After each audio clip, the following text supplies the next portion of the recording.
Halo teman-teman semua. Selamat datang di podcast Energi Talk bareng aku Randy Malvin Manulu Dan aku Arina Melahak. Jadi di podcast kali ini kita akan bahas tentang energi bersih dan terjangkau. Nah di podcast kali ini pasti akan sangat informatif, tapi tetap seru dan santai banget kan, Vin? Bener banget Rin, kalau biasanya kita bahas tentang energi bersih dan terbarukan pasti kayak orang-orang mikirnya bakalan topiknya berat banget nih, pasti ngebosenin. Tapi podcast kali ini tentunya obrolan kita bakalan ringan dan tentunya informasinya bakalan tersampaikan ke teman-teman dengan lebih baik. Oke deh, nah Vin, di podcast kali ini kita udah kedatangan tamu spesial nih dari SRE Undip. Nah boleh dong Mas kenalan dulu. Halo teman-teman, selamat sore. Kenalin, aku Muhammad Zikri Braga, mungkin bisa dipanggil Zikri. Aku di sini sebagai presiden dari Society of Renewable Energy Universitas Penodoro yang mungkin sekarang semester 6 dari Prodi Fisika Fakultas Sains dan Matematika gitu. Oke, jadi mungkin kita langsung aja ke topik pembahasannya kali ya Mas. Kayak yang pertama itu mungkin dari kita pengen kenal lebih jauh nih Mas terkait apa itu SRE. Jadi sebenarnya SRE itu apa sih Mas? Dan mungkin karena masih banyak yang belum tahu juga nih, mungkin Arina udah tahu soalnya Arina sendiri itu SRE.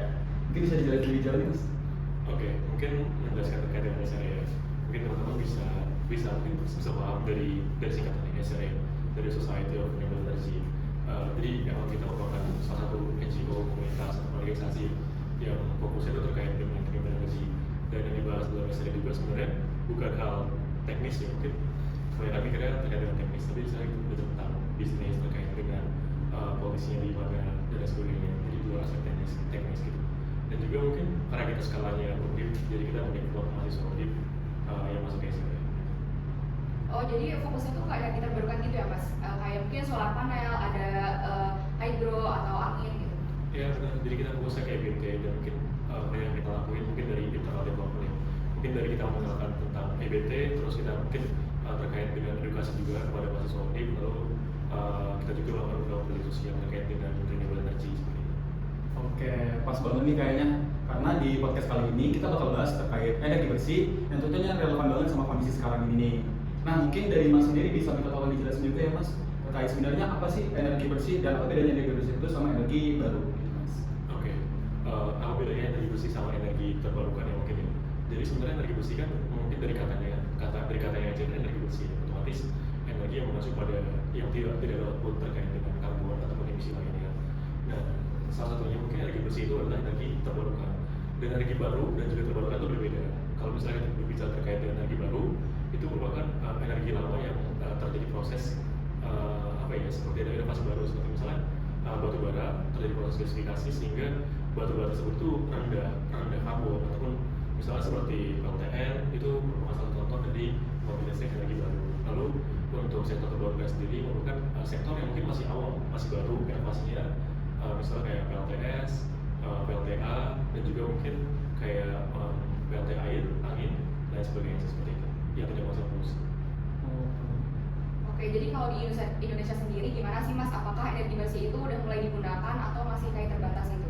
Oke, terkait dengan kasus data ya, data dari SDM itu penggunaan energi di Indonesia itu masih sedikit cenderung ke arah fosil, terutama batu bara. Karena menurut data dari SDM tahun 2023 sendiri itu sekitar 27,3% itu energi yang dihasilkan ataupun bahwa energi di nasional itu masih berdasarkan dari fosil. Nah, sisa itu baru yang PLT, EBT dan lain sebagainya.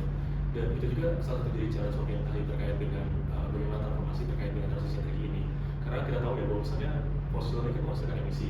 Nah, emisi karbon yang dihasilkan itu secara global itu cukup besar, di angka 600 juta ton CO2 per tahunnya.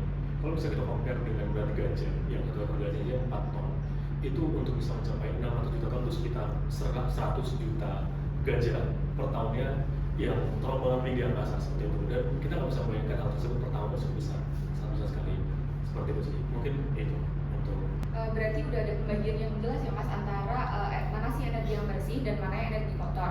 Tapi harusnya tapi faktanya kita masih banyak menggunakan energi kotor dan dampaknya tuh udah terasa banget kayak suhu yang semakin panas, terus polusi yang semakin meningkat dan juga habitat hewan yang udah rusak.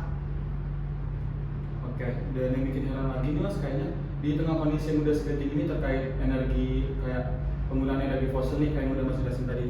Tapi walaupun sudah ada nih pihak-pihak yang udah mau bekerja sama dengan SRE kayak yang udah tadi Mas jelasin kayak Pertamina dan juga beberapa wilayah juga kayak desa dan sebagainya.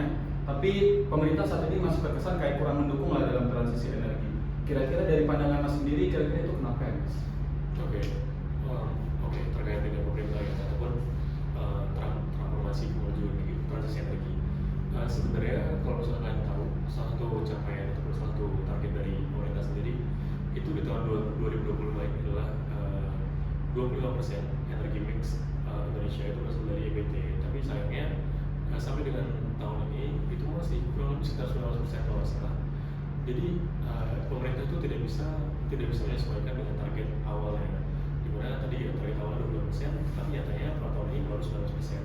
Terjadi gap yang cukup besar ya, 6%. 6% direalisasikan dalam waktu 1 tahun tuh nggak mungkin banget gitu kan. Apalagi masalah energi gitu kan.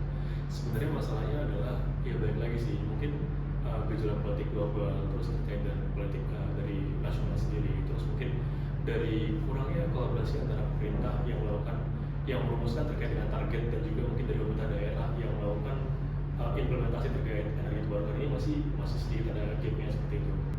Nah, dari tim kita tuh juga udah sempat baca-baca nih Mas, kalau ternyata energi surya ini menjadi energi yang paling murah dibandingkan dengan energi yang lainnya.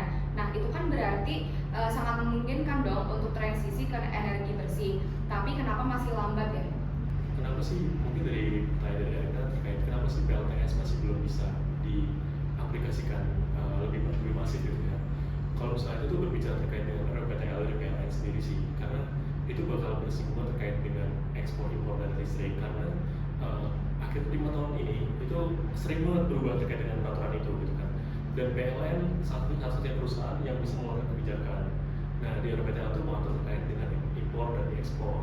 Dan yang sepertinya sebelum kemarin RPTL yang baru itu jadi tidak ada skema ekspor impor. Jadi ketika kita masang PLTS, input daya ataupun sisa dayanya itu ketika masuk ke jaringan PLN itu tidak akan dibayarkan. Biasanya kan kalau misalnya PLN dapat supply bantuan dari panel dari rumah kita akan dapat komisi kan, tapi itu enggak. Dan juga mungkin terkait dengan sistem update dan juga off grid. Ketika kita melakukan sistem penggabungan antara PLN dan juga panel surya itu akan rendah. Nah, sedangkan konsumen itu dituntut untuk bisa melakukan 100% full dari panel surya, atau sistemnya adalah off grid. Nah, itu yang menjadi tantangan karena kan yang panel surya kan cukup mahal ya. Jadi ketika kita membangun sebuah panel yang dapat mencukupi kebutuhan listrik satu rumah, itu membutuhkan investasi yang cukup besar. Di satu sisi lain kita ditekan oleh perusahaan yang PLN untuk dilarang seperti itu untuk bisa menggabungkan antara listrik PLN dengan listrik dari panel surya seperti itu. Oh, jadi kayak biayanya juga gede, terus kayak ada regulasi lain yang perlu didukung juga dari pemerintah. Oke, jadi kalau menurut Mas sendiri nih Mas, kalau untuk kita nih sebagai mahasiswa nih, kita bisa ngapain sih untuk mendukung program transisi energi ini Mas? Oke, sebenarnya untuk kalian ya mungkin pendekatan internal dan pendekatan diri gitu ya untuk bisa lebih lanjut mengenai energi terbarukan itu sebenarnya ada beberapa proses. Yang pertama ada rising. Jadi rising itu kalian bisa tingkatin di awareness level kalian terkait dengan energi terbarukan gitu kan. Mungkin kalian paham terkait dengan urgensi dari energi terbarukan itu seperti apa. Lalu yang kedua terkait dengan profile ataupun theoretical understanding. Jadi kalau bagaimana kalian setelah kalian punya awareness yang cukup tinggi, kalian punya rasa curious yang cukup tinggi gitu. Kayak kalian mau banyak belajar terkait dengan theoretical dari EBT seperti apa, terus kayak update-nya seperti apa. Lalu ada juga seperti misalnya exercise, kalian bisa melakukan beberapa practical experience terkait dengan EBT. Lalu juga ada synthesis, jadi kalian bisa melakukan beberapa ide yang kalian dapatkan itu untuk bisa diimplementasikan itu. Lalu mungkin ada juga kayak misalnya impact, kalian juga setelah kalian mendapatkan ide, setelah kalian bisa menemukan sebuah research gitu kan, ataupun kalian memiliki awareness yang cukup tinggi tadi, kalian bisa tuh melakukan impact seperti misalnya melakukan campaign atau misalnya melakukan media sosial terkait dengan energi terbarukan seperti itu. Oke, jadi itu step-step yang bisa kita lakukan sebagai mahasiswa.